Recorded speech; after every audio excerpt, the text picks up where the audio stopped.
Saudara-saudara, setiap orang dia punya cara dalam menyelesaikan masalahnya. Setiap orang dia punya cara dalam menjalankan hidupnya. Kadang-kadang ada prinsip-prinsip yang sudah dia pegang, yang sudah dia anggap itu sesuatu yang paling benar, sehingga apapun kata orang, maka dia akan menjalankan prinsip hidup itu dalam menjalankan hidupnya. Hanya pertanyaannya adalah bahwa kita ini tidak hidup sendiri. Dimanapun kita bersentuhan dengan orang. Karena memang manusia itu makhluk sosial yang harus berinteraksi. Di rumah kita punya keluarga. Di pekerjaan kita punya teman sekerja. Di kompleks pun kita punya tetangga. Bahkan di luar sana pun ada orang-orang yang tidak mau bersentuhan dengan kita. Sehingga saudara, orang selalu mengatakan diperlukan hikmat dalam menyikapi apapun di hidup ini. Dalam menjalani hidup ini diperlukan hikmat. Namun saudara, kita perlu belajar dari Alkitab. Hari ini kita pengen menguji hikmat. Yang kita anggap kita berhikmat. Hikmat apa yang kita gunakan? Saudara-saudara, saya sudah beberapa kali mengatakan pada kita, secara simpel, orang-orang memahami yang mengatakan, kalau seseorang itu pintar, pasti dia berhasil. Tapi fakta membuktikan dan ada sebuah pertanyaan, kenapa tidak semua orang pintar berhasil? Kenapa? Itu pertanyaan. Berdasarkan fakta yang ada. Ada banyak jawaban di sana.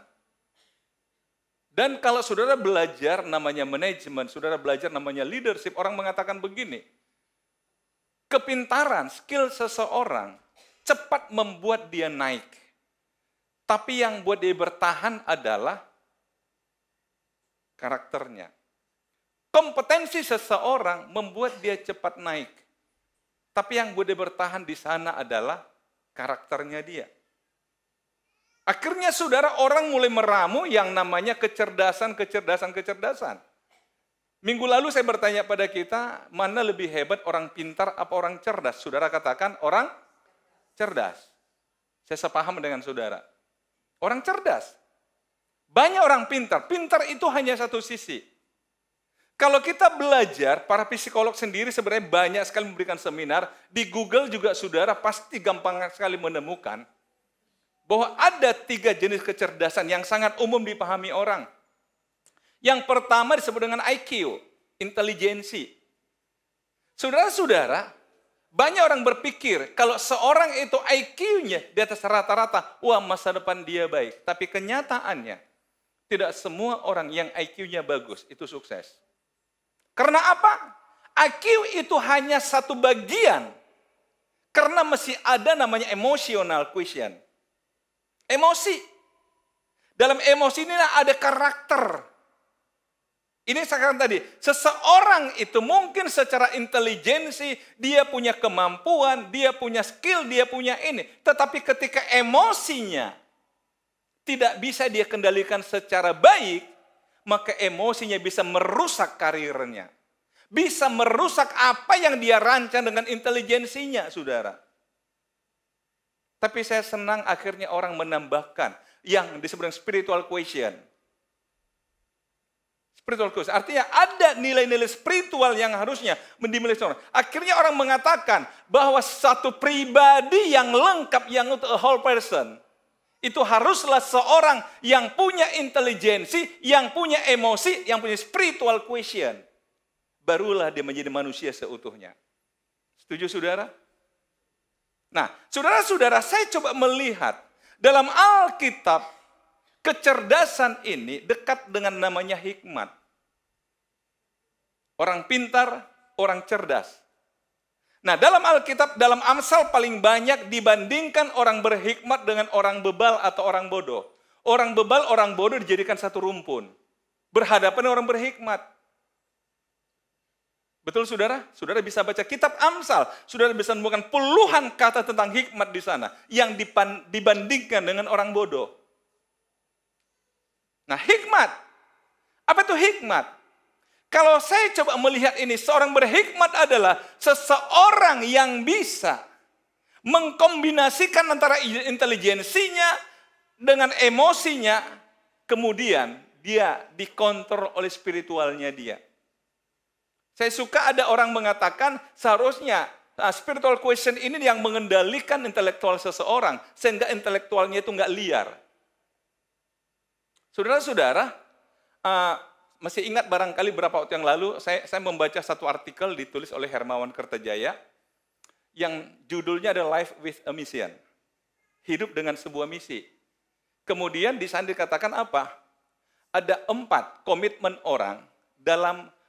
seseorang dalam mencapai misinya.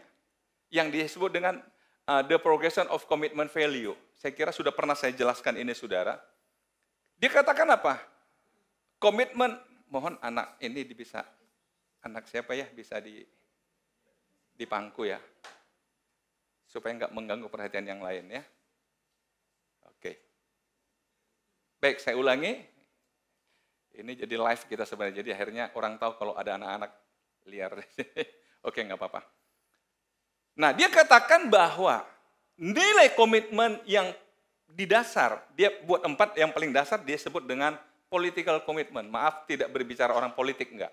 Tapi masalah prinsip. Nah, political commitment adalah dikategorikan orang-orang yang hanya mementingkan diri sendiri, yang tidak peduli pada orang lain, apapun akan dia lakukan untuk memenuhi ambisinya. Ini orang-orang dengan komitmen, dengan political commitment. Kemudian dia naikkan satu di atas yang disebut dengan emotional commitment. Orang yang hanya ikuti kata hatinya, perasaannya, emosinya. Jadi orang ini bisa hari ini berkata A, besok berkata B. Dan dia tidak merasa sebuah kesalahan. Kenapa? Dia selalu mengikuti suasana hatinya. Karena orang katakan, kenapa kemarin kamu bilang begini? Sekarang kamu bilang begitu. Dia katakan, loh, yang perasaan saya sedang begini. Kemarin sedang begitu, sekarang sedang begini. Nah, inilah orang katakan gak bisa dipegang omongannya. Tapi ada yang ketiga, disebut dengan intellectual commitment. Orang yang merasa pintar atau pintar sungguhan.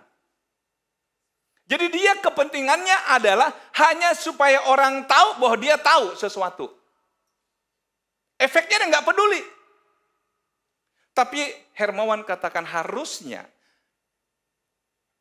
satu pribadi yang utuh adalah dia sudah punya namanya spiritual commitment. Ada satu kesadaran di sana. Saya ini hidup bukan untuk diri saya, tapi untuk sesama saya. Sebagai tanggung jawab moral saya kepada Tuhan pencipta saya. Sehingga apapun dia lakukan adalah untuk kepentingan orang di luar dia. Saudara-saudara, jadi kalau kita kembali di sini, kalau seseorang memiliki ketiga ini, walaupun bukan a whole person, saudara, satu pribadi yang utuh, tetapi kita kembali ke Alkitab, Tuhan memang ingin kita menjadi pribadi seutuhnya. Tetapi sekali lagi, saudara, tadi kita judulnya adalah menguji hikmat. Kita belajar dari Yakobus pasal 3 ayat 13. Siapakah di antara kamu yang bijak dan yang berbudi?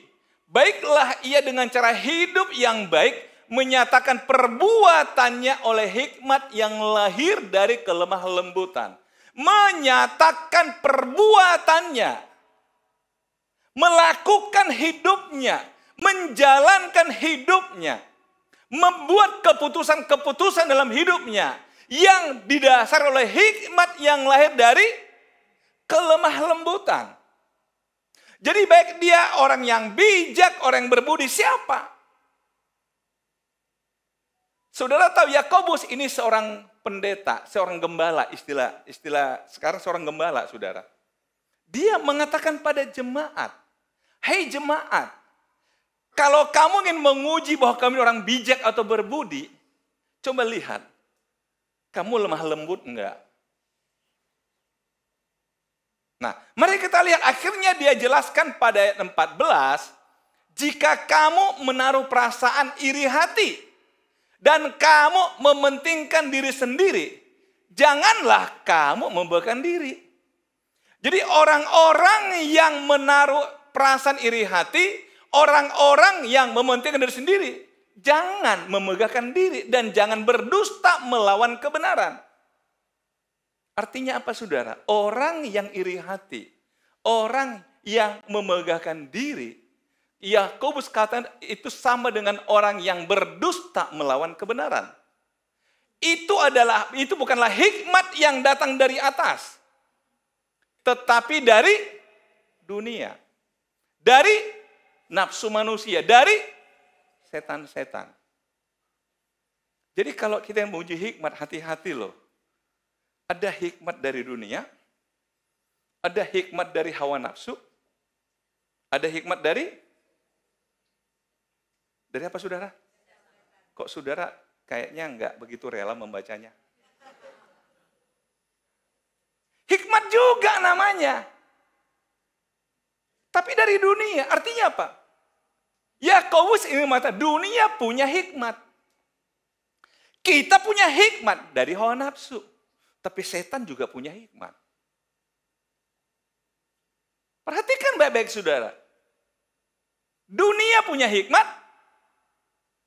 Kita punya hikmat.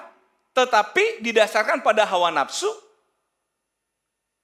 Tapi setan juga punya. Cirinya sama. Menaruh perasaan iri hati dan mementingkan diri sendiri. Ini yang dikatakan berdusta melawan kebenaran. Artinya apa? Tuhan sangat menentang orang yang iri hati. Tuhan sangat menentang orang yang suka mementingkan diri sendiri. Tuhan gak suka. Bisa ditangkap saudara? Jadi kalau kita akan menguji hikmat hari ini, hati-hati Bapak Ibu. Hati-hati, iri hati. Saya sudah katakan berkali-kali pada kita, kalau ada orang iri hati pada saudara itu konfirmasi. Berarti dia sedang memposisikan diri di bawah level saudara. Masih ingat saudara? Karena kita nggak mungkin iri hati pada orang di bawah kita.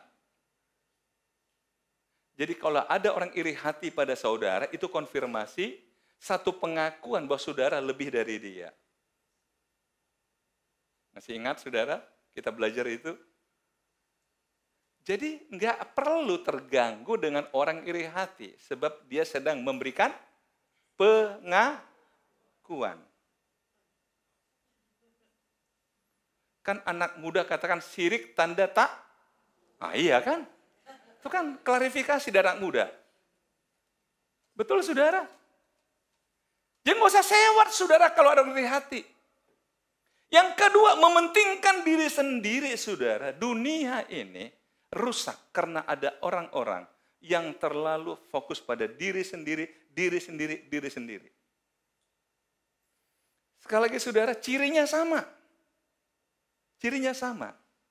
Tapi Yakobus mengatakan hati-hati. Itu bukan datang dari atas, tapi dari dunia. Dari hawa nafsu manusia. Dari cirinya sama, iri hati mementingkan diri sendiri. Iri hati mementingkan diri sendiri. Tadi pagi saya cerita saudara, satu ketika saya diundang menjadi pembicara di sebuah acara seminar. Berempat kami pembicara ini. Semua luar kota. Di satu kota saudara, ada satu seminar. Kemudian malamnya kami diajak makan di sebuah restoran. Kami 4 sebagai tamu pembicara, yang ngajak kami ada 8 orang. Tapi kami bingung, kok hanya satu meja, padahal meja ini sebenarnya idealnya 8 orang. Tapi mereka tambah kursi, hari satu meja kami 12 orang. Oh nggak apa-apa, biar akrab pikiran kita. Tapi terjadilah keanehan ketika makanan datang. Kita pelototin, ini makanan nggak cukup untuk 12 orang ini. Akhirnya, syukurnya kita punya perasaan yang sama 4 pembicara ini, saudara. Kita paham, sebenarnya kita sedang diminta menemani panitia makan. Bukan panitia pengen menemani kita. Karena kebanyakan panitia 8 orang, kita cuma 4. Tapi menunya, kayaknya kita hitung-hitung ini untuk 8 orang, ini kan begitu kan. Mungkin tadinya dianggap 8 orang, tapi panitia yang lain pengen ikut juga. Dan menu nggak ditambah. Nah akhirnya saudara, kita perasaan yang sama, nggak ada kilik-kilikan saudara. Akhirnya kita coba makan dikit-dikit. Ayo, oh iya. Tapi kita lihat panitia makannya lahap sekali, saudara. Kita senang melihatnya. Selesailah makan. Kami di drop di hotel. Oh iya, makasih ya, sampai ketemu besok pagi. Sampai ketemu pagi. Saudara, kita ke lift, tapi kita nggak mau naik lift. Begitu mereka kabur, saudara, ayo cari makan lagi. Kami keluar lagi cari makan. Benar, ini kisah nyata. Kami baru ketawa sepuas-puas di situ. Teman-teman, cari makan sepuasnya kita lagi. Malam itu juga. Gimana? Siapa yang penting diri sendiri, saudara? Hati-hati, saudara. Halo? Nah itu kan nafsu manusiawi, iya kan? Nafsu manusianya yang keluar. Saudara pernah mengalami hal yang sama dengan saya? Pengen? Tapi saudara, kadang-kadang di hidup ini ada hal-hal yang kita kok bisa, ya bisa. Itu juga hikmat. Tapi hikmat manusiawi kayaknya. Dunia juga nggak gitu-gitu banget, saudara. Betul, saudara? Kayaknya setan juga gitu-gitu banget ya. Gimana, saudara? Hikmat. Saya kembali, saudara. Ya, kita bermain lagi dalam matematika kita, saudara, yang sering saya pakai istilah. 2 kali 2 berapa? Nah, kan tidak banyak yang tahu di sini. Kayaknya matematikanya langsung SMP. Halo? 2 kali 2 berapa? Nah, iya kan? Itu bedanya orang dewasa sama anak-anak. Kalau anak-anak tadi nih sekolah minggu 4. Orang dewasa, apa maksudnya? Curiga aja bawaannya. Tapi ini saya nggak ada maksud apa-apa. Bertanya benar. 2 kali 2 berapa? Akan tetap aja yang jawab 3 orang, 4 orang. Tambah 6 orang. 4. Kalau ada orang mengatakan 2 kali 2 sama dengan 6 kurang 2. Dia salah nggak? Tapi saudara suka nggak jawaban itu? Dia nggak salah, tapi saudara nggak suka. Kenapa? Saudara katakan, bodoh kali orang ini. Ya 4-4 aja lah. Tapi coba cari tahu, kenapa saya nggak bilang 4? Dia katakan, saya nggak suka angka 4, karena 4 itu mati. Jadi saya nggak mau sebut 4, itu angka sial. Makanya lift nggak ada. Rumah saya itu nomor 125. Harusnya tetangga saya 124, tapi dia buat 123B. Karena sebenarnya saya 123, 125, dia 124 harusnya, tapi 123B. Nah coba. Kita pikir, kok nggak 124 sih? Ya tanya dia dong, kenapa? Jangan tanya saya. Itu hikmatnya dia. Hikmat manusiawinya. Itu hikmat juga, saudara. Nah sering kita bertengkar, karena kita sama-sama menggunakan hikmat manusia kita. Ketemu dengan orang yang juga menggunakan hikmat manusianya dia. Makanya jadi persoalan. Nah karena itu saudara, mari coba kita uji. Kalau begitu hikmat dari mana? Dikatakan di sini itu bukan hikmat yang datang dari atas. Berarti ada hikmat yang lain yang bertentangan dengan hikmat duniawi, yang bertentangan dengan nafsu manusia, yang bertentangan dari hikmat setan-setan. Yaitu apa? Lihat. Sebab di mana ada iri hati dan mementingkan diri sendiri, di situ ada dan segala macam.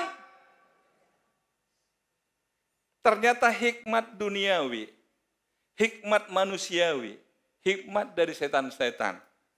Hasilnya apa? Kekacauan. Kekacauan. Gimana saudara? Kenapa terjadi kekacauan? Karena mereka pakai hikmat duniawi. Kenapa terjadi kekacauan, perbuatan jahat? Karena pakai hikmat duniawi. Pakai hikmat setan-setan. Ya, saya berani mengatakan ini karena Yakobus memberikan nasihat pada jemaat berdasarkan apa yang dia lihat dalam kondisi jemaat. Saudara, hati-hati. Kemudian baru dia jelasin, Tetapi hikmat yang datang dari pertama-tama murni. Selanjutnya pendamai, peramah, penurut, penuh belas kasihan. Dan buah-buah yang baik tidak memihak dan tidak munafik. Dan buah yang terdiri dari kebenaran, maksudnya kebenarannya adalah murni, pendamai, peramah, penurut, penuh belas kasihan, buah-buah yang baik, tidak memihak dan tidak munafik. Inilah disebut dengan kebenaran. Ditaburkan dalam damai untuk mereka yang mengadakan damai.